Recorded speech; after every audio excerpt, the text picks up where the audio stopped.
আনুষ্ঠানিকভাবে গ্রহণ করেছেন বিশিষ্ট দানশীল ব্যক্তি ফাহিম আল চৌধুরী।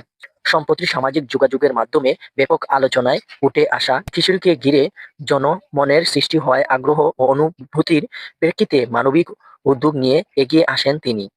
জানা গেছে অসহায়ত্ব ও নানান প্রতিকূলতার মধ্যেও জীবনের সংগ্রামে চালিয়ে যাওয়ার মাইশার গল্প সামাজিকের মাধ্যমে ভাইরাল হয়ে তা অনেকের নজর কাড়ে। বিশেষ করে ফুল বিক্রি করে জীবিকা নির্ভর করা এই কিশোরীর জীবন সংগ্রাম মানুষের হৃদয় স্পর্শ করে। এর ধারাবাহিকতায় তার সার্বিক দায়িত্ব গ্রহণের ঘোষণা দেন ফাহিম আল চৌধুরী। দায়িত্ব গ্রহণের পর তিনি জানান, মাইশা শিক্ষা, চিকিৎসা ও সার্বিক জীবনমান উন্নয়নে প্রয়োজনীয় সব ধরনের সহযোগিতা করা হবে। পাশাপাশি তার একটি সুন্দর, নিরাপদ ও ভবিষ্যৎ নিশ্চিত করার দীর্ঘমেয়াদী পরিকল্পনাও হাতে নেওয়া হয়েছে। তিনি সমাজের বিত্তবান ও সচেতন মহলকে এমন মানবিক কাজে এগিয়ে আসার আহ্বান জানান।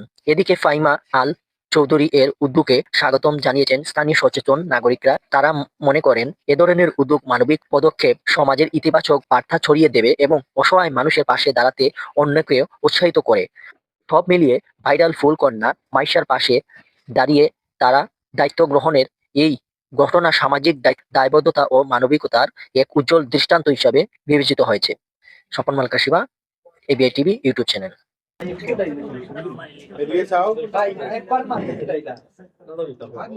সামনে এবং প্রথম তার সাথে সাক্ষাৎকার করলাম, তার নানি আছেন এখানে বসা। এটা হচ্ছে ফায়জার বড় বোন, এই হচ্ছে ফায়জা।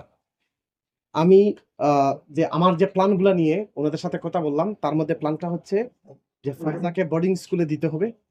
ফায়জাকে যাতে আর ফুল বিক্রি করতে না হয়, সেটার জন্য যে ফায়জার নানুর যে দাবি হচ্ছে একটা ফলের দোকান করে দেওয়া, সেটার জন্য আমি রাজি।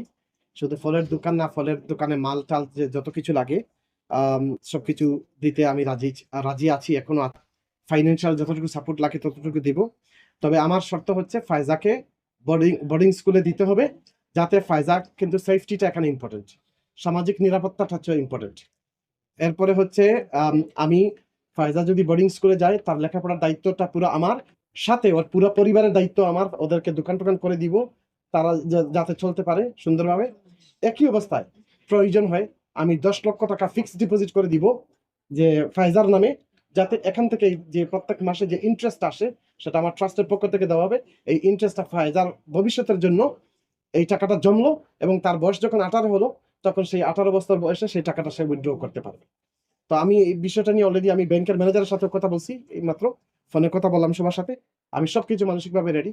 এখন ফায়জার যে নানুর কথা হচ্ছে না, ফায়জা আমার সাথে থাকবে।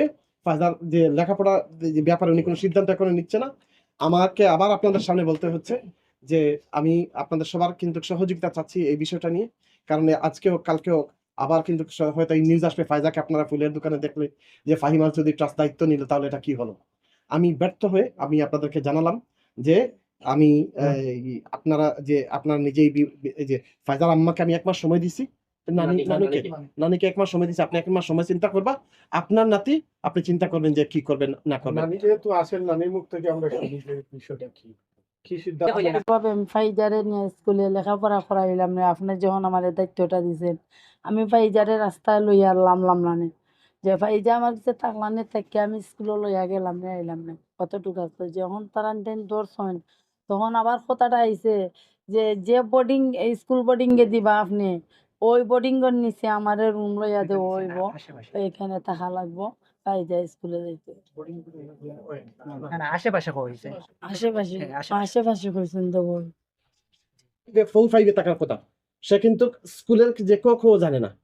তো যার কারণে এর দায়িত্ব আপনাকে নিতে হবে, যেখানে আপনার ব্যর্থতা ছিল। তো আমি আপনাকে আবার বলতেছি, আপনি চিন্তা ভাবনা করবেন, যদি হয় আপনি যদি যেটা বলতেছেন আপনি স্কুলে নিয়ে যাবেন আসবেন, সেই সময়টা আপনি পাবেন কিরকম। কারণ আপনি যদি ফলের দোকান দেন, ফুলের দোকান তো পুরুষ টাকা, আমি তো আর ফাইজারে লইয়া বাড়াইতে পারতাম না। আপনি যে পারবেন না।